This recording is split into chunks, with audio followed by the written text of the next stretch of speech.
Something was happening in Festive Road. It was just another morning, but all along this ordinary street, children and their mothers were walking in one direction. At number 52, Mr. Benn looked out of his window and noticed what was happening.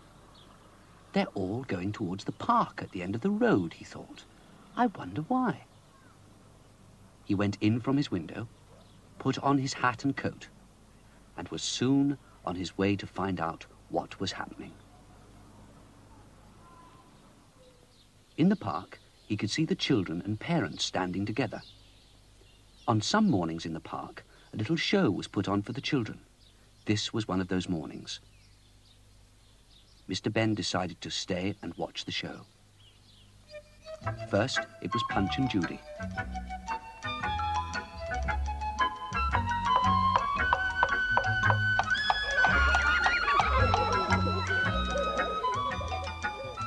The children loved it. So did Mr. Benn. Next, it was a magician. He was very good. He held up a bunch of flowers and made them change to a bird. He made the bird change to a goldfish in a bowl. And then back again. After the show was over, Mr. Benn sat on a park bench and thought what fun it would be to work magic. And he thought of a certain set of clothes he could remember seeing in the special clothes shop where he knew adventures could start from.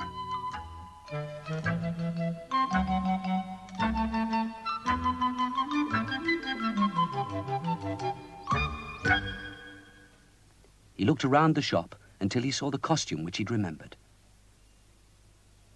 As if by magic, the shopkeeper appeared. "Good morning, sir," he said. "Have you seen anything you fancy?" This one," he said. It was a strangely decorated outfit with a pointed hat. "May I see if it fits?" he asked. "You know where the fitting room is, sir," said the shopkeeper, and they both looked towards the door in the corner of the shop. Mr. Benn was soon in the fitting room. He changed from his ordinary clothes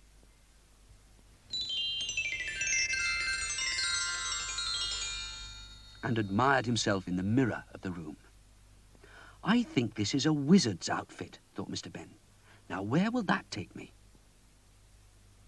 Then he went through the other door, the one that could lead to adventures. Once through the door, Mr. Benn found himself in a kind of cave. There were lots of shelves loaded with books, bottles, jars and packets.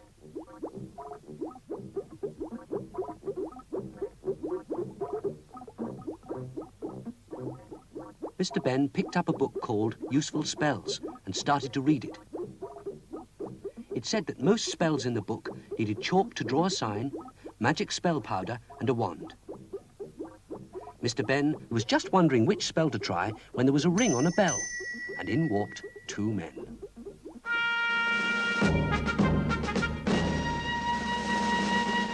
"We've come from the palace," said one. "We've been sent to find a wizard. Would you come with us? We need your help." Mr. Benn said he would, but he felt a bit worried because he hadn't had time to try out any magic yet.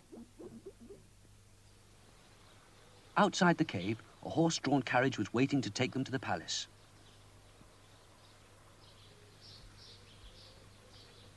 They climbed into it and were soon on their way.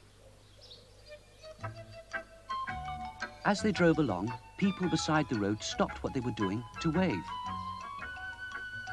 "Everybody seems happy," said Mr. Benn. "They are," said the messenger. "It's a very happy kingdom. The king is very good. Everybody loves him." Why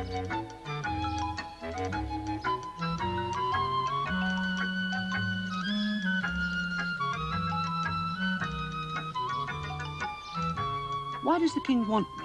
Asked Mr. Benn. You'll find out in a minute, said the messenger. We're nearly there. The coach drove up to the palace and stopped at the entrance. Mr. Benn was taken to the great hall. Lots of people stood around. Mr. Benn thought they looked rather worried.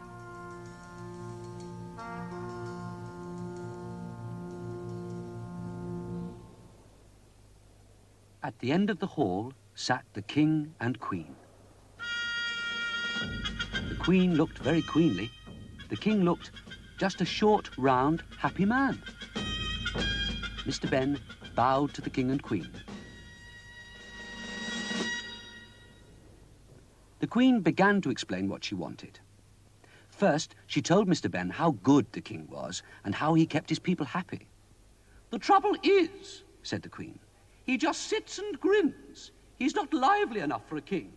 He should jump about a bit more. Can you make him?" "Jump about more," said Mr. Benn, and he looked in his book of spells. He found a spell that seemed right, and he read it carefully. He took his chalk and drew a sign round the king's throne. Next, he sprinkled some magic powder on the king, read out the magic spell, pointed his wand, and the king jumped and jumped, rather like a large frog. "Stop!" shouted the queen, and luckily Mr. Benn was ready with the spell to change things back again. The queen wanted to try again. "A king should be big and strong," she said. "Make him big and strong." Mr. Benn read the book again, made another sign, sprinkled more dust, and pointed his wand. And the king grew, and he smashed through the throne, which he thought was very funny. He gave the nearest guard a friendly pat. It was such a blow that it sent the guards flying like a line of skittles. The king bumped a pillar, and that too came tumbling down. "Stop!" shouted the queen, "before he smashes the palace." Again a flash, and the king and his throne, and the soldiers, and the pillar were back to normal. "Strength may not be good," said the queen, "but look at him. Can't he be tall and elegant?" "I'll try," said Mr. Benn, and read again, did what it said, and...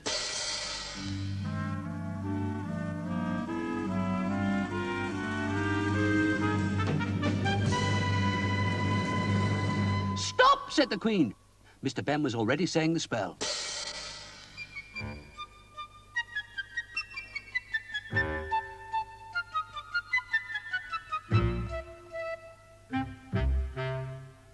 "I have it," said the queen. "I would like the king to look like that." And she pointed to a statue. Mr. Benn read, marked, sprinkled, pointed, and... there was the king, just like the statue. The queen was delighted until she realized the king was just stone. "Oh dear," said the queen, "this is no good. Change him back." Mr. Benn had had enough. He liked the king. Everybody liked the king. Even the queen liked the king. She just wanted him to look different. Mr. Benn told the queen that things couldn't be changed to and fro forever. "Oh, please try," said the queen. "I realize now it's what he is that matters, not how he looks." "If I do," said Mr. Benn, "you must never try to change him again." "I won't, I promise. Just get him back," said the queen. With a flash, Mr. Benn brought the king back. Everybody cheered Mr. Benn. Mr. Benn thought they all seemed very happy, seeing that everything was just as it had been. The king, still laughing, thanked Mr. Benn. Another man appeared nearby. "If you come with me, sir, I'll take you back," he said to Mr. Benn. But the king called to Mr. Benn before he could go. "I say, Mr. Wizard, I love those flashes you made. Could we have some more before you go?" Mr. Benn was delighted. He used the last of his magic dust and did a show of flashes for everyone.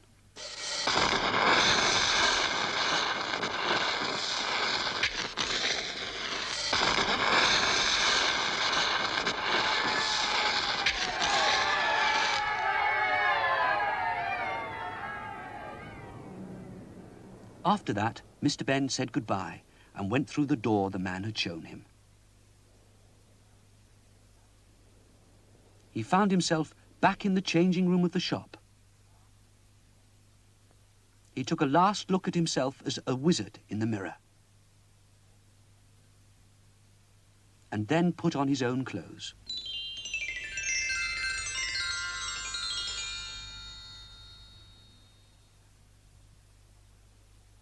Back in the shop, he returned the wizard's outfit and said, "I like that king.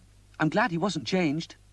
"Thanks to you," said the shopkeeper. And then, "By the way, the jar that held the magic dust is empty now, but you might like to have it."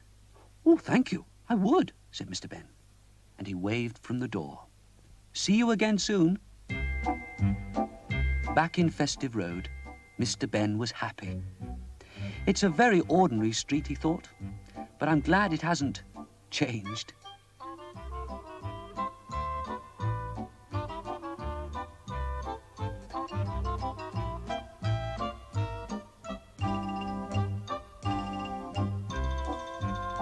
At his gate, he smiled at his jar.